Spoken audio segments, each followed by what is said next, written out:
उस बूढ़े इंसान की हकीकत सुनकर मुझे अल्लाह की कुदरत पर यकीन होने लगा। दूसरे सवाल का जवाब मिलते ही मैं खुश हो गया। मेरे अजीज दोस्त हातिम ने दूसरे सवाल का जवाब भी ढूंढ निकाला है। शुक्रिया हातिम, शुक्रिया। कुछ दिनों के बाद मैं एक शहर में आ पहुंचा। वहां पर बादशाह के सामने बहुत से लोग गमगीन खड़े थे। तो मैंने एक से पूछा, आप सब लोग ऐसे बादशाह के सामने खड़े होकर इतना मायूस क्यों हैं? हमारी सल्तनत पर बहुत सालों से एक शैतान का जुल्म सितम जारी है। उससे जंग करने की ताकत नहीं होने की वजह से बादशाह सलामत ने उससे समझौता कर लिया है। इसलिए हर बुध के दिन उसे एक जवान देना कबूल किया है। उस जवान की उम्र 20 से 30 तक होनी चाहिए, ऐसी उस शैतान की शर्त है। ऐसा करते करते हमारे राज के सारे जवान खत्म हो चुके हैं। इसलिए बादशाह सलामत और हम सब बहुत फिक्रमंद हैं। मगर बादशाह सलामत, आप सबने मिलकर उस शैतान को मारने की कोशिश क्यों नहीं की? वो शैतान बहुत बड़ा है। उसके 7 मुंह और हर मुंह को 3 आंखें हैं। वो एकदम खौफनाक और ताकतवर है। उसके माथे पर 7 आंखें हैं और उसमें उसकी रूह बसती है। अगर उसमें से एक भी आंख फूटी तो वहाँ 3 दिन के अंदर नई आंख आ जाती है। अगर उसका कत्ल करना है तो उसके माथे की 7 आंखें एक ही वक्त में फोड़नी होंगी और ये होना नामुमकिन है। बादशाह सलामत, मुआफी चाहूंगा। इस दुनिया में नामुमकिन हो ऐसा कुछ नहीं है, इसलिए हमें कुछ तरकीब तो निकालनी ही पड़ेगी। बादशाह सलामत, मुझे आपकी सल्तनत के कुछ होशियार कारीगर चाहिए।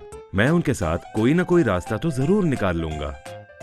बादशाह के कुछ बेहतरीन कारीगरों को साथ लेकर मैंने एक ऐसा कमान बनाया जो एक ही वक्त में 7 तीर छोड़ सकता था।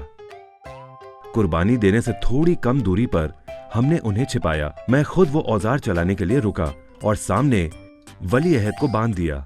कुछ ही देर में गुरगुराते हुए, हाथ पैर हिलाते हुए वो शैतान वहां पर आ गया।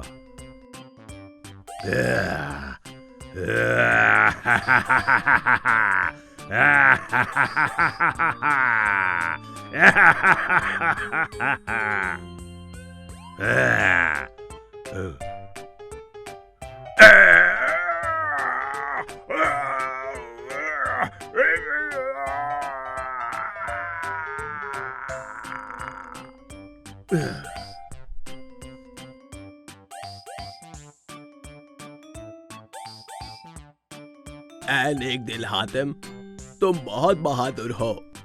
तुमने अपने दिमाग से नामुमकिन को मुमकिन बना दिया और मेरे बेटे और आवाम को बचा लिया। इसलिए मैं तुम्हारा बहुत बहुत शुक्रगुजार हूँ। तुम्हारा किया हुआ ये काम बहुत कीमती है। मैं तुमसे खुश होकर तुम्हें कुछ देना चाहता हूँ। तुम उसे कबूल करो। ये लो तितली।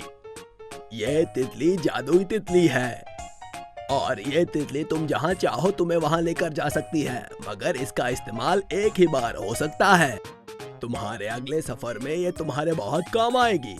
उस तितली को लेकर बादशाह का शुक्रिया अदा करके मैं सफर पर आगे बढ़ गया।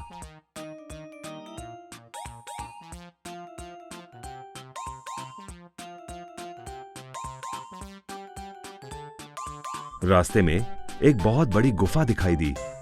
उस गुफा में से लाल रंग की रोशनी आ रही थी।